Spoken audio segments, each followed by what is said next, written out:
Hello student, welcome in accounts 9th class. आज का बच्चों जो हमारा टॉपिक है that is valuation of goodwill. तो इसके अंदर सबसे पहले हम लोग सीखेंगे कि गुडविल बेसिकली होती क्या है। You know, goodwill is reputation of the firm. It's a result of good services provided by the business in the past, जिसकी वजह से हमारे कस्टमर बार बार हमारे पास गुड्स या सर्विसेज लेने के लिए आ रहे हैं। एंड गुडविल कहीं ना कहीं हम लोगों को नॉर्मल से ज़्यादा प्रॉफिट अर्न करने में हेल्प करती है। अब उसके बाद आते हैं कि वो कौन से हमारे फैक्टर्स हैं जो हमारी गुडविल के ऊपर इम्पैक्ट डालते हैं। अगर वो फैक्टर्स हमारे फेवर में तो हमारी गुडविल अच्छी होगी। जैसे अगर हमारा बिजनेस किसी प्राइम लोकेशन पे है, obviously we enjoy more goodwill. अगर फेवरेबल कॉन्ट्रैक्ट, हमारी जो क्लाइंटेज है वो प्रीमियर लीग की कंपनीज है, टाटा हमसे गुड्स परचेज करता है, बिरला हमसे गुड्स परचेज करता है, रिलायंस हमारा क्लाइंट है, ऑफ कोर्स हमारी गुडविल अच्छी होगी। मोनोपोली सिचुएशन कि मार्केट में हमारी मोनोपोली है और कोई हमारे सामने है ही नहीं, तो एंजॉय मोर गुडविल। और इसी तरह से अगर हमने कोई पेटेंट्स डेवलप कर लिए तो उस केस में भी हमारी मार्केट में गुडविल अच्छी होगी। और इसी तरह से कुछ बिजनेस ऐसे होते हैं कि जिसमें बहुत बड़ी इन्वेस्टमेंट चाहिए और इन्वेस्टमेंट वो हमने लगाई हुई है और किसी नए प्लेयर के लिए पॉसिबल नहीं है कि वो उस बिजनेस के अंदर इन्वेस्ट कर सके। In that case also we enjoy the goodwill. इसी तरह से इस चैप्टर में हम लोग पढ़ेंगे कि गुडविल की कैलकुलेशन हमें कब कब करनी पड़ती है। तो बच्चों, गुडविल की कैलकुलेशन हमें करनी पड़ती है जब एक नया पार्टनरशिप फॉर्म में आता है।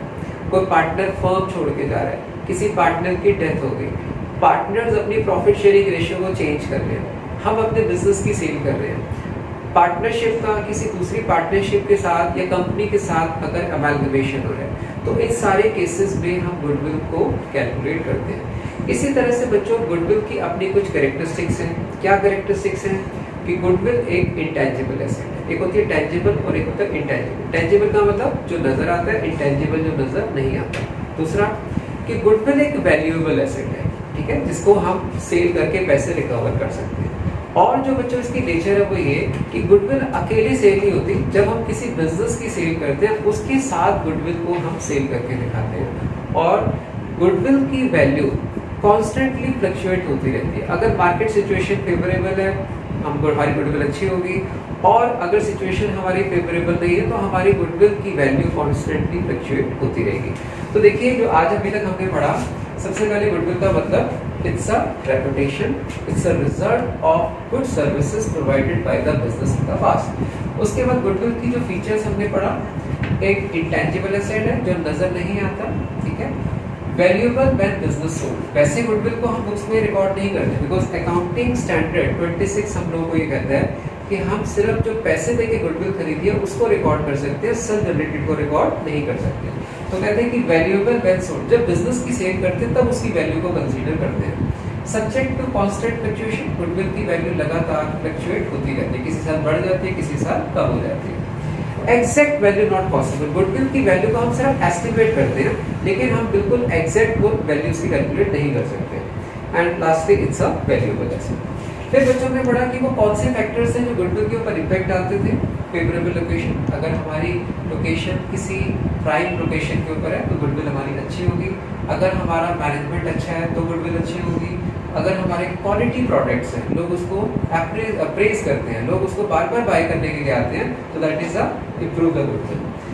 Favourable contract, monopoly situation and ultimately we have developed the patents. और उसके बाद वैल्यूएशन की कब कब करनी पड़ी हमारे को, जब किसी का एडमिशन हुआ, रिटायरमेंट हुआ, डेथ हुई, अगर हमने प्रॉफिट शेयरिंग रेशियो को चेंज किया, हमने बिजनेस की सेल की, और अगर हमारी पार्टनरशिप का किसी दूसरी पार्टनरशिप के साथ या हमारी पार्टनरशिप का किसी कंपनी के साथ अगर हमारा अमेलगमेशन हो गया तो भी हमें गुडविल की कैलकुलेशन करनी पड़ती है। गुडविल की वैल्यूएशन के हमारे 3 मेथड होते हैं, एवरेज प्रॉफिट, सुपर प्रॉफिट और तीसरा कैपिटलाइजेशन।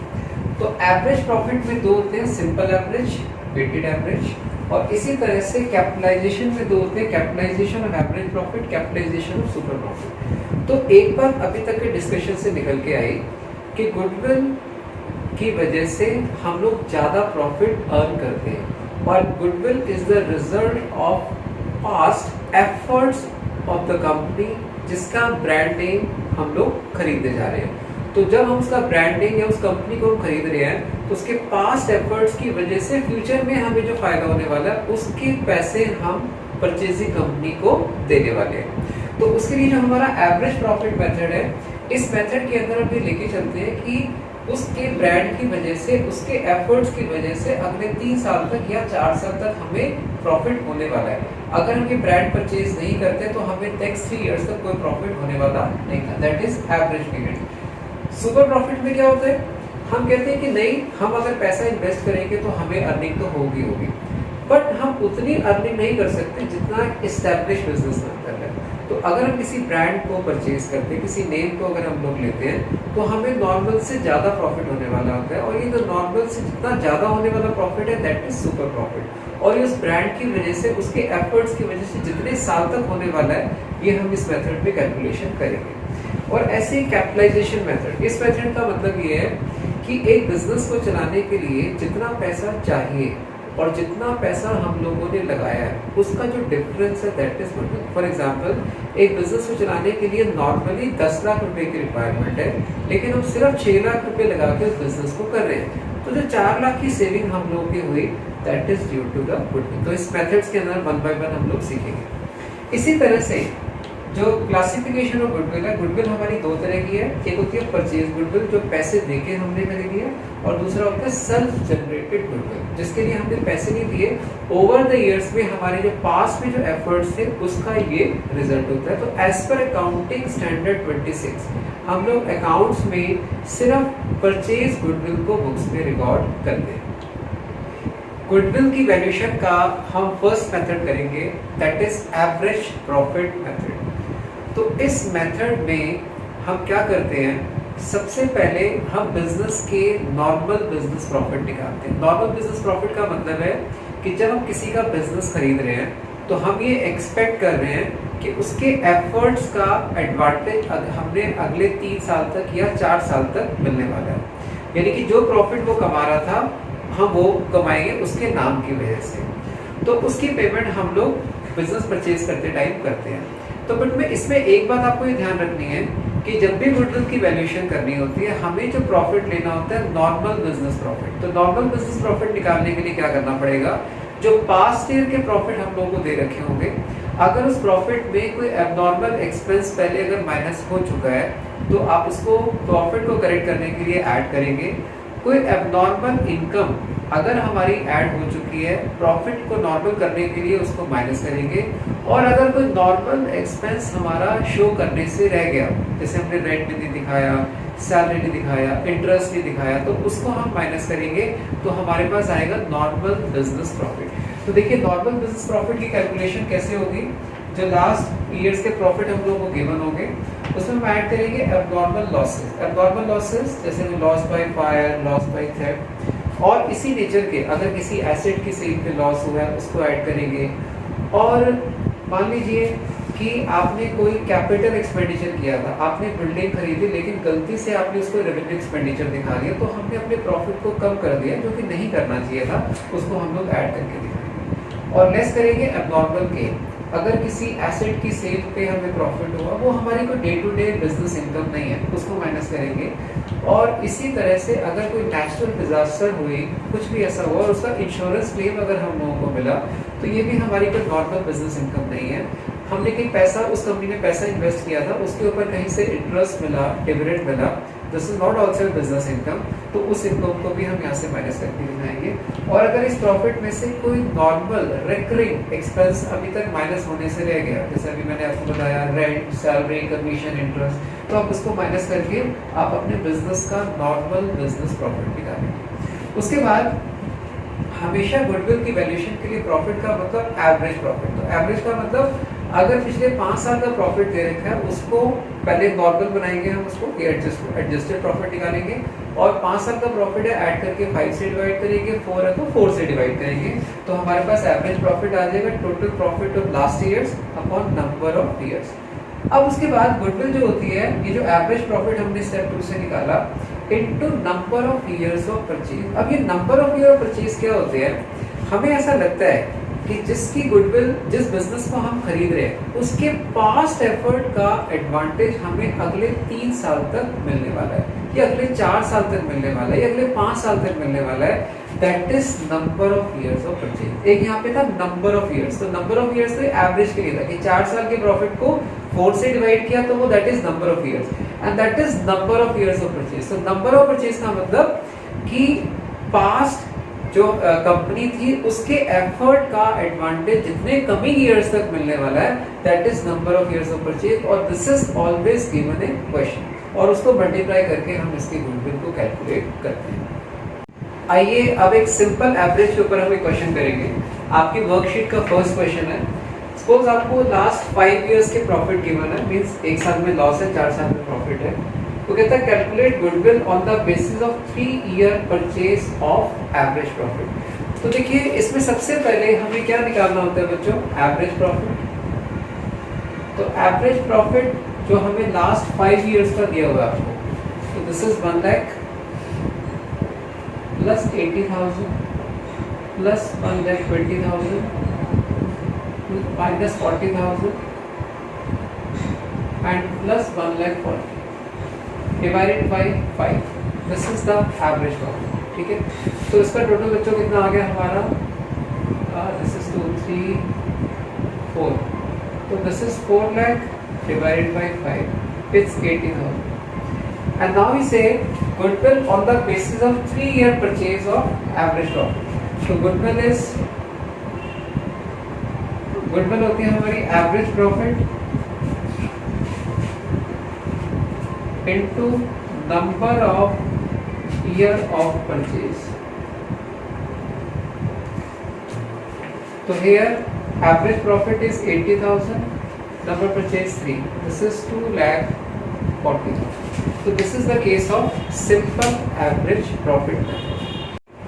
कई बार बच्चों वो हमें जब एवरेज वर्कआउट करता है वो कहता है कि आपको एवरेज लेनी है लास्ट 5 ईयर या 4 year whichever is higher.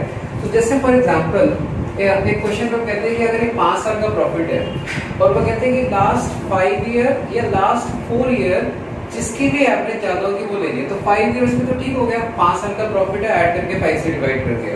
लेकिन अगर 4 इयर्स की बात करें तो कई बच्चे 4 इयर्स क्या करते हैं, 17, 18, 19, 20 इस तरह से 4 ईयर लेते हैं। बट बेसिकली जो 4 इयर्स हमें लेने हैं वो हमेशा डेटा से शुरू करते हैं, 21, 20, 19, 18, ठीक है। और इसी तरह से बच्चों हमने पढ़ा था कि गुडविल की वैल्यूएशन के लिए प्रॉफिट का मतलब नॉर्मल बिजनेस प्रॉफिट। तो अगर प्रॉफिट में कोई एबनॉर्मल इफेक्ट आ चुका है, एबनॉर्मल एक्सपेंस अगर पहले माइनस हो चुका है उसको ऐड करेंगे, एबनॉर्मल इनकम ऐड हो चुकी है तो उसको माइनस। तो देखिए आपकी वर्कशीट का question number 4, there are 2 partners A and B, C को एडमिट किया 1/4 शेयर के लिए और 17, 18, 19, 20, 21 के प्रॉफिट्स आपको दे रखे हैं। 17 में प्रॉफिट है 30,000, तो कहते हैं after charging voluntary retirement compensation, मतलब एम्प्लॉय को टाइम से पहले अगर हम उसको रिटायर कर देते हैं तो उसको एक कंपनसेट पे करते हैं। तो ये हमारा डे टू डे एक्सपेंस नहीं है, रेगुलर एक्सपेंस नहीं है, इससे अबनॉर्मल एक्सपेंस। तो अगर हमें अपना नॉर्मल प्रॉफिट निकालना है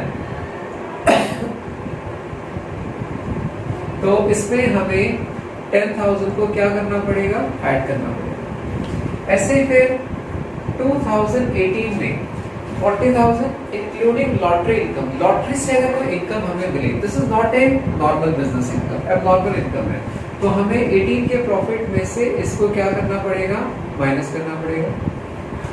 2019 में 50,000 का प्रॉफिट है excluding salary to a manager, manager को हमने सैलरी दी, वो हमने प्रॉफिट से अभी तक माइनस नहीं करी।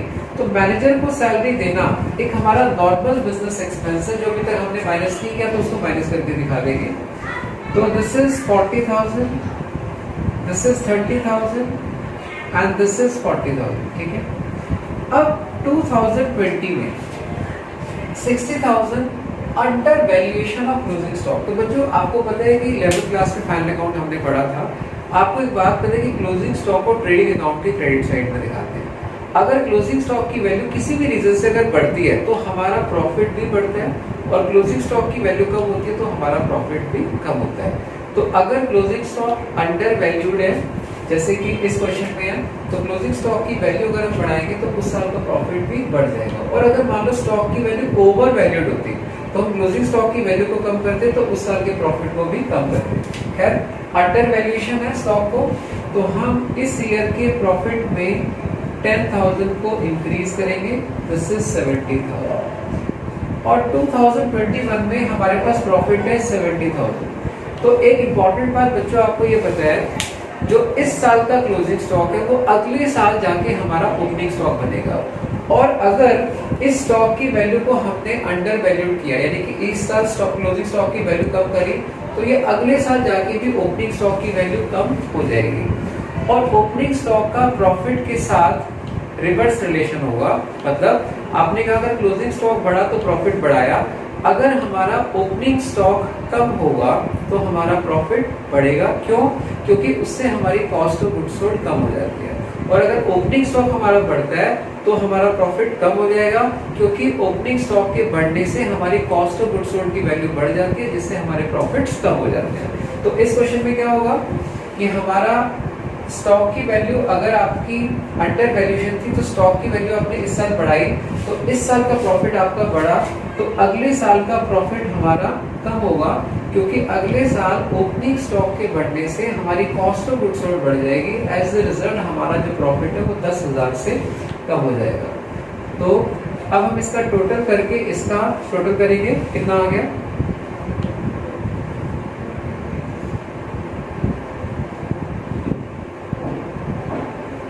$2,40,000। और आपको निकालना है एवरेज प्रॉफिट। तो एवरेज प्रॉफिट आ गया बच्चों 2,40,000 डिवाइडेड बाय 5, तो this is 48,000 and goodwill is average profit into number of years of purchase. तो नंबर ऑफ परचेज कितने बच्चे इस क्वेश्चन पे? 3। अगर 3 है तो 3 से मल्टीप्लाई करेंगे, अगर 2 होता तो 2 से मल्टीप्लाई करेंगे, 3। तो दिस इज 1,44,000। तो इसके अंदर जो इम्पोर्टेंट बात थी कि अगर कोई एबनॉर्मल एक्सपेंस हमारा माइनस हुआ था तो उसको हमने ऐड किया, और अगर कोई एबनॉर्मल इनकम ऐड थी तो उसको हमने माइनस किया, और अगर कोई नॉर्मल एक्सपेंस अभी तक माइनस नहीं हुआ था तो उसको माइनस करके दिखाया।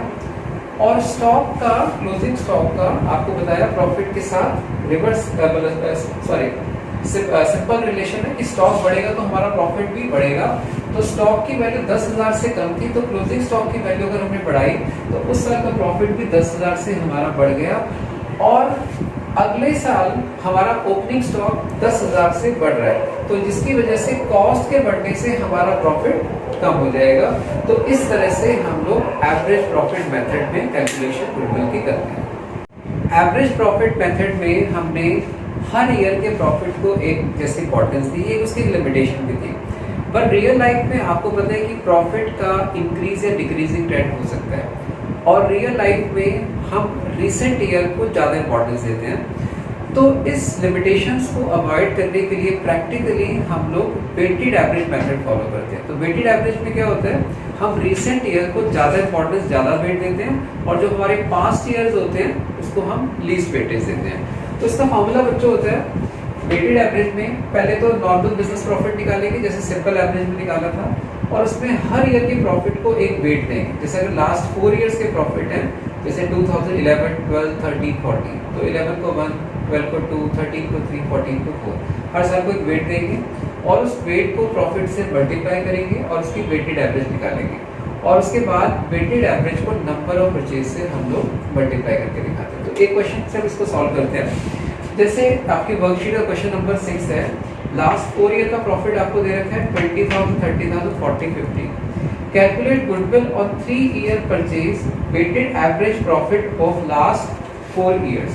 और हर ईयर को एक वेट असाइन कर रहा है 1, 2, 3, 4। तो 1 हम किसको असाइन करेंगे, 16 को 1, 17 को 2, 18 को 3 एंड 19 को 4। तो देखिए सबसे पहले हमें वेटेड एवरेज निकालने के लिए ईयर, प्रॉफिट, वेट, प्रोडक्ट। तो ईयर है हमारा 2016, 70, 80, 90। It's 20,000, 30,000 40,000 and 50,000। वेट आप देंगे 1 2 3 4, तो 20 into 4 20,000, 30 into 2 60,000, 40 into 3 1,20,000 and 50 into 4 is 2 lakh. अब हम इसका दोनों का टोटल करेंगे, वेट का टोटल करेंगे तो कितना आ गया 10, और इसका टोटल करेंगे तो कितना आ गया बच्चों 4 लाख। अब ये हमारा पहले नॉर्मल प्रॉफिट था, अब हमें निकालिए इसके अंदर वेटेड एवरेज। तो वेटेड एवरेज होती है total of profit, total of profits product upon total of wait.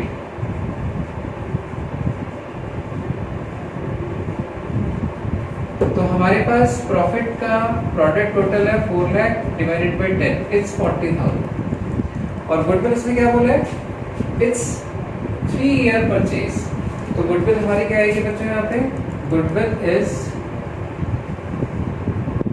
Weighted average into 3, this is 1,20,000। तो इसमें सिंपल चेंज सिर्फ यही था कि हर ईयर के प्रॉफिट को आपने एक वेट दिया और प्रॉफिट वही नॉर्मल करना है। अगर इस प्रॉफिट में कोई अबनॉर्मल इफेक्ट आ चुका है तो उस अबनॉर्मल इफेक्ट को एलिमिनेट करके हमें नॉर्मल बिजनेस प्रॉफिट कैलकुलेट करना है, और हर ईयर के वेट से मल्टीप्लाई करके जो हमारी प्रोडक्ट आई उस प्रोडक्ट का टोटल किया, और टोटल को अब हमने 4 से डिवाइड नहीं किया। ये नहीं कि 4 साल का प्रॉफिट है तो 4 से डिवाइड किया, जो हमने वेट असाइन किए थे वेट के टोटल को प्रोडक्ट के टोटल से डिवाइड किया, that is the weighted average, and weighted average into number of purchase, this is the good. Weighted average का एक क्वेश्चन हम करेंगे जिसपे कि कुछ पास्ट एडजस्टमेंट भी आपको दी हुई है। तो आपकी वर्कशीट का question number 7, this is a financial year, account March में क्लोज हो रहे हैं, दो पार्टनर एक्स और वाई है, लास्ट 4 इयर्स का प्रॉफिट गिवन है, हर ईयर के प्रॉफिट को हमने एक वेट दिया, और यहाँ पे कुछ एडजस्टमेंट है। वो कहता है 1 अक्टूबर को एक मेजर रिपेयर कराई थी 20,000 की, गलती से उसको रेवेन्यू एक्सपेंडिचर कंसीडर कर लिया।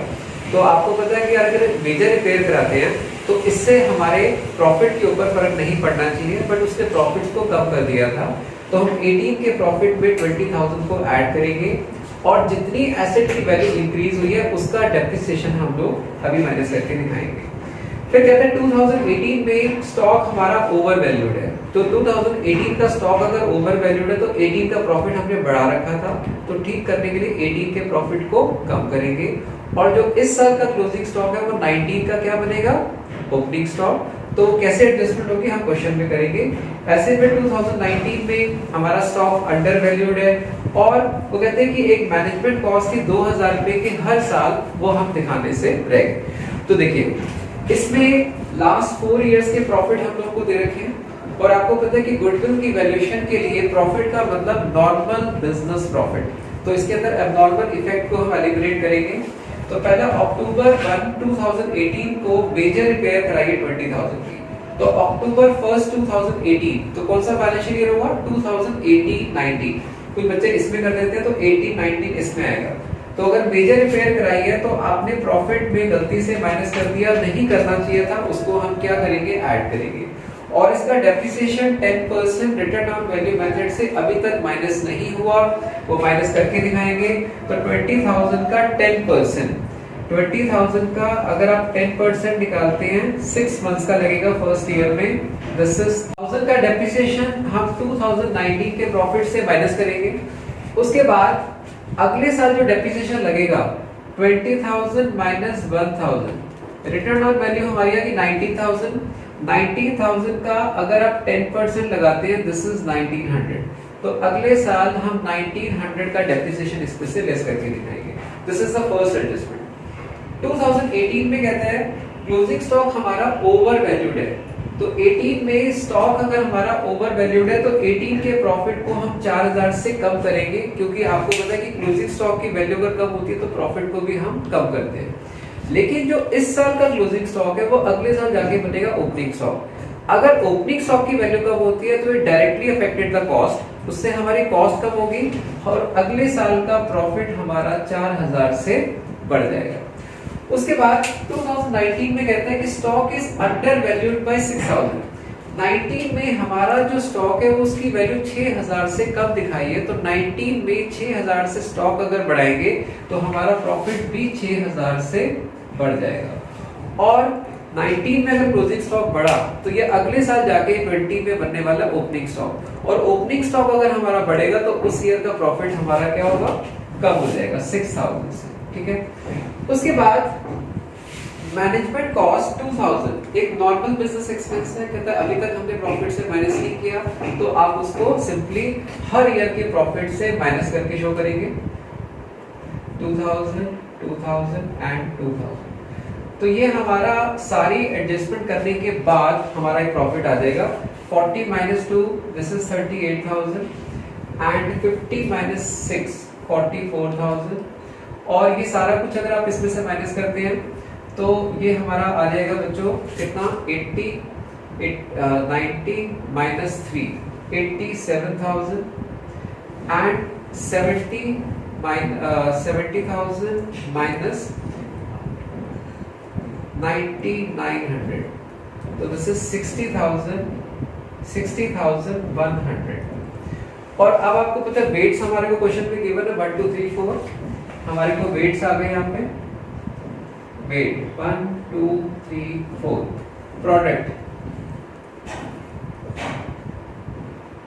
प्रोडक्ट हमारी है 38 इंटू 1 38,000, 44 इंटू 2 88,000, 87 इंटू 3 तो ये कितना आ गया बच्चों 2,61,000, 60,000 इंटू 4 तो दिस इज 2,40,400। इसका हम टोटल करते हैं, वेट का अगर हमने टोटल किया तो कितना आ गया 10, और इस पूरे का अगर हम टोटल करते हैं तो बच्चों कितना आ गया 6,27,400। तो हमारे पास वेटेड एवरेज आ जाएगी बच्चों, weighted average is product profit upon total of weight, this is 10, so this is 62,740, और goodwill is weighted average into number of years of purchase। तो इस क्वेश्चन में आपको नंबर ऑफ परचेज बताया कितने हैं 3, ठीक है। तो हमारे जो नंबर ऑफ परचेज है इंटू 3 से मल्टीप्लाई करेंगे तो हमारे पास आ जाएगा 1,88,220। तो this is the weighted average method. Average profit method में हम लोगों ने सीखा कि हम किसी के नाम की वजह से, गुडविल की वजह से अगले कुछ साल में प्रॉफिट कमाने वाले थे और वो पैसे हमने सेलर को दिया। लेकिन जो हमारा अगला मेथड है सुपर प्रॉफिट मेथड, इसमें हम ये अजम्पशन लेके चलते हैं कि हम भी अपने इन्वेस्टमेंट पे कुछ अर्निंग कर सकते हैं। बट अगर हम किसी ब्रांड को लेते हैं, किसी की गुडविल को लेते हैं, तो हमें नॉर्मल से ज्यादा प्रॉफिट होगा, और जितने साल तक प्रॉफिट होगा that is number of years of purchase. तो इस क्वेश्चन में, इस मेथड में हमें सबसे पहले बिजनेस का नॉर्मल प्रॉफिट निकालना होगा, और उसके लिए हमें चाहिए बच्चों कैपिटल एम्प्लॉयड, और कैपिटल एम्प्लॉयड से नॉर्मल रेट ऑफ रिटर्न से हम नॉर्मल प्रॉफिट निकालेंगे। एक्चुअल या एवरेज प्रॉफिट की कैलकुलेशन जैसे हम पहले करते आ रहे थे वैसे ही करेंगे। तो हम अपने एक्चुअल प्रॉफिट में से अगर नॉर्मल प्रॉफिट को माइनस करेंगे तो हमारे पास आ जाएगा सुपर प्रॉफिट, और सुपर प्रॉफिट को अगर नंबर ऑफ परचेज से मल्टीप्लाई करेंगे तो हमारी आएगी गुडविल। तो सबसे पहले हमें निकालना है कैपिटल एम्प्लॉयड। तो कैपिटल एम्प्लॉयड निकालने के दो तरीके हैं, या तो हम उसको एसेट्स अप्रोच से निकालें या लायबिलिटी साइड से निकालें। अगर हम इसको एसेट साइड से लेते हैं, सारी की सारी एसेट्स को लेते हैं, बट उसमें 3 एसेट हम लोग नहीं लेते, goodwill, non trade investment, trade investment लेंगे, एंड फिक्टिशियस एसेट जैसे कोई आपका एडवर्टाइजमेंट सस्पेंस। तो 3 एसेट को छोड़ के हमने सारी की सारी एसेट ले ली, और उसमें से हमने आउटसाइड लायबिलिटीज जैसे क्रेडिटर्स, आउटस्टैंडिंग एक्सपेंसेस, कोई बैंक लोन है, इन सबको माइनस करके हमारे पास आ गया कैपिटल एम्प्लॉयड। और अगर इसी चीज को हम लोग लायबिलिटी साइड से निकालते हैं that is capital plus reserve, और इसमें से माइनस कर देंगे जो 3 एसेट हमने एसेट साइड से नहीं ली थी, fictitious asset, non trade investment and goodwill, तो हमारे पास आ जाएगा कैपिटल एम्प्लॉयड। और उस कैपिटल एम्प्लॉयड की हेल्प से हम लोग निकालेंगे नॉर्मल प्रॉफिट। तो capital employed into normal rate of return हमारे पास आ गया नॉर्मल प्रॉफिट। एक्चुअल या एवरेज प्रॉफिट की कैलकुलेशन जैसे हमने पहले करी थी वैसे हम करेंगे। उसके बाद आती है बात सुपर प्रॉफिट की। तो हमने जो एक्चुअली एवरेज प्रॉफिट अर्न किया उसमें से अगर नॉर्मल प्रॉफिट जो हमने निकाला उसको अगर माइनस करेंगे तो हमारे पास आ जाएगा सुपर प्रॉफिट। और super profit into number of years of purchase, कि उसके नाम की वजह से हम नॉर्मल से प्रॉफिट जितने साल तक हम कमाने वाले हैं, that is number of years of purchase. तो आइए हम इसके ऊपर बेस्ड एक क्वेश्चन करेंगे। आपकी वर्कशीट का हम करेंगे क्वेश्चन नंबर 8। उसमें लास्ट 5 इयर्स का प्रॉफिट गिवन है, उसमें 1 साल का लॉस है। टोटल एसेट लायबिलिटीज, इससे हमारे कैपिटल एम्प्लॉयड निकालेंगे। नॉर्मल रेट ऑफ रिटर्न है 12%। Goodwill is 3 year purchase of super profit. तो बच्चों पहले हमने लास्ट 5 इयर्स के प्रॉफिट का टोटल करके उसकी हमने एवरेज निकाली, तो 1 साल का इसमें लॉस था। Now the average is 32,000। ऐसा हम लोग पहले करते आए हैं। और इस एवरेज को निकालने में अगर कोई एबनॉर्मल लॉस या नॉर्मल इनकम थी या कोई नॉर्मल एक्सपेंस अभी तक कंसीडर नहीं हुआ था, तो जैसे पहले कंसीडर करते आ रहे थे वैसे करेंगे।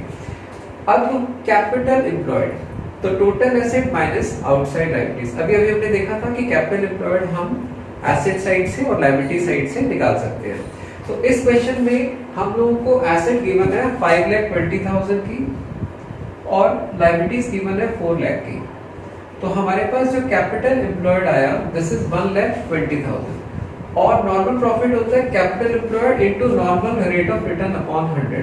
तो कैपिटल एम्प्लॉयड इज 120 और नॉर्मल रेट ऑफ रिटर्न कितना क्वेश्चन पे 12%।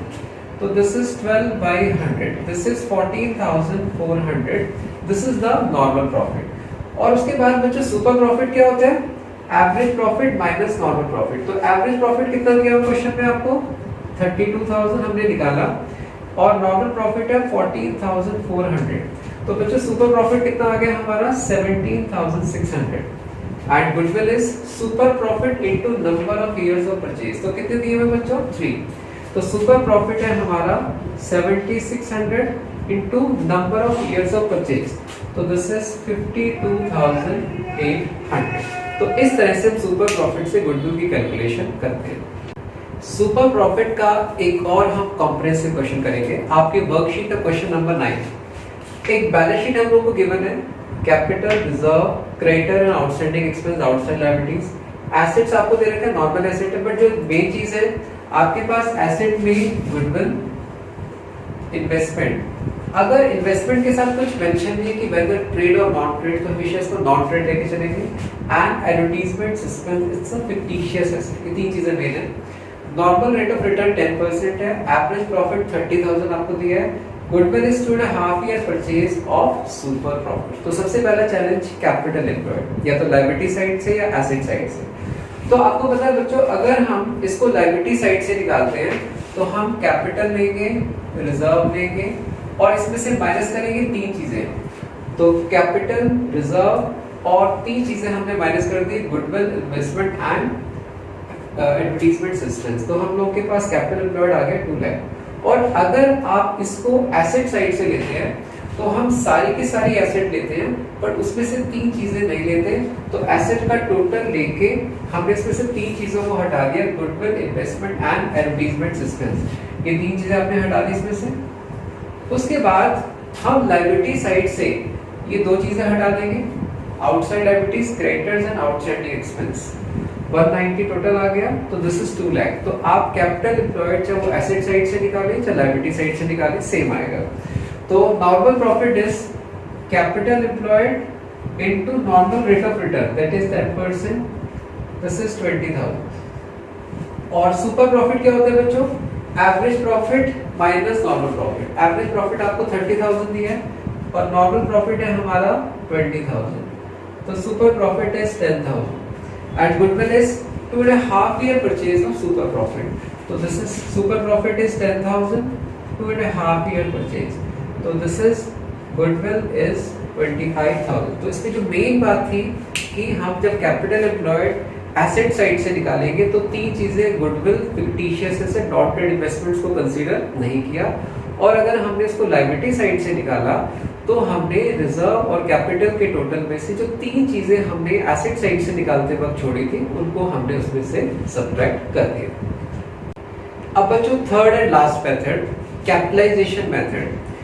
तो कैपिटलाइजेशन मेथड बेसिकली हमें क्या कहते हैं कि एक बिजनेस को चलाने के लिए जितना पैसा जनरली रिक्वायर्ड है और जितना पैसा एक्चुअली हम लोगों ने लगाया है उसका जो डिफरेंस है that is goodwill. For example, अगर नॉर्मल रेट ऑफ रिटर्न 10% है तो अगर मुझे 1 लाख रुपए कमाने तो 10 लाख रुपए मुझे नॉर्मली बिजनेस में लगाने होते हैं, बट मैं 6 लाख रुपए लगाकर 6 लाख की इन्वेस्टमेंट के साथ 1 लाख की अर्निंग कर रहा हूँ।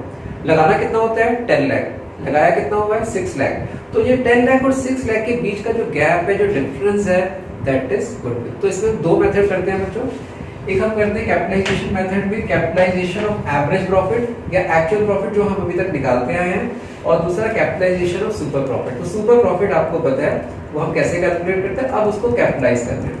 तो सबसे पहले कैपिटलाइजेशन ऑफ एवरेज प्रॉफिट। तो जैसे कि आपको मैंने बताया, कैपिटलाइजेशन मेथड निकालने का मतलब कि एवरेज प्रॉफिट या एक्चुअल प्रॉफिट जो हम अभी तक निकालते हैं वो निकालेंगे into 100 upon normal rate of return. जैसे कि आपको मैंने बताया कि अगर मुझे 10% की अर्निंग चाहिए तो मुझे 100 रुपए लगाने पड़ेंगे। तो मतलब अगर मुझे 1 लाख रुपए अर्न करने हैं तो मुझे कितने लगाने पड़ेंगे? 10 लाख रुपए। That is a capitalised value. Net asset या कैपिटल एम्प्लॉयड, ये हमने अभी लास्ट मेथड में सीखा था, या तो एसेट साइड अप्रोच से या लायबिलिटी साइड अप्रोच से। तो इतना पैसा हमें नॉर्मली लगाना होता है, इतना पैसा हमने लगाया, तो जो goodwill is capitalised value of the business, कि एक बिजनेस को चलाने के लिए जितना पैसा हमें रिक्वायर्ड होता है, नेट एसेट जितना हमने लगाया है, तो दैट इज द गुडविल। और कैपिटलाइजेशन ऑफ सुपर प्रॉफिट में, सुपर प्रॉफिट अभी तक हम लोग निकालते आए हैं, तो super profit into 100 upon normal rate of return. तो इस मेथड से बेसिकली हमें पता चला कि नॉर्मल से जितना कम पैसा हमने लगाया, वो जो कमी है पैसे की, that is due to goodwill, क्योंकि उसके बीच का जो फैक्टर है गुडविल हमारा वो काम कर रही है। तो आइए हम इसके ऊपर बेस एक क्वेश्चन करेंगे। अब एक कैपिटलाइजेशन के ऊपर हम लोग क्वेश्चन नंबर 16 करेंगे आपका। इसमें देखिए आपको दिया हुआ है कि एवरेज प्रॉफिट 20,000, कैपिटल एम्प्लॉयड यानी कि net asset 75,000, normal rate of return है 20%। इसमें भी गुडविल कैलकुलेट करनी है, capitalization of average profit and capitalization of super profit. तो सबसे पहले हम कैपिटलाइज्ड वैल्यू ऑफ बिजनेस निकालेंगे, that is average profit. Average profit हम लोगों को दिया 20,000 into 100 upon normal rate of return, that is 20। ठीक है बच्चों, तो कितना आ गया ये हमारा 1 लाख। एक बिजनेस को चलाने के लिए 1 लाख रुपए हमें चाहिए, और पैसा हमने लगाया कितना होगा? कैपिटल एम्प्लॉयड इस क्वेश्चन में दे रखी है, नहीं तो हम लोग निकाल लेते हैं। और गुडविल क्या होती है कि कैपिटलाइज्ड वैल्यू, एक बिजनेस को चलाने के लिए 1 लाख रुपया हमें चाहिए, और नेट एसेट या कैपिटल एम्प्लॉयड हमने लगाया कितना होगा? 75,000। तो एक बिजनेस को चलाने के लिए 1 लाख रिक्वायर्ड है, लेकिन लगाया हमने 75 है, तो हमारी 25,000 की क्या हो जाएगी? गुडविल। अब इसी में अगर हम कहते हैं कैपिटलाइजेशन ऑफ सुपर प्रॉफिट, तो हमें पहले सुपर प्रॉफिट निकालना पड़ेगा। सुपर प्रॉफिट के लिए क्या होता है? Average minus normal. तो नॉर्मल प्रॉफिट कैसे निकालेंगे? कैपिटल एम्प्लॉयड हम लोग को 75,000 दे रखा है, 75,000 का 20%, दिस इज 15,000। और सुपर प्रॉफिट क्या होता है? Average minus normal. Average profit question में दिया हुआ है 20,000, तो 20,000 माइनस नॉर्मल प्रॉफिट 15,000, तो सुपर प्रॉफिट वी हैव कितना? 5,000। और गुडविल क्या होती है? Super profit into 100 upon normal rate of return. तो super profit into 100 upon normal rate of return, this is 20, तो दिस इज 25,000।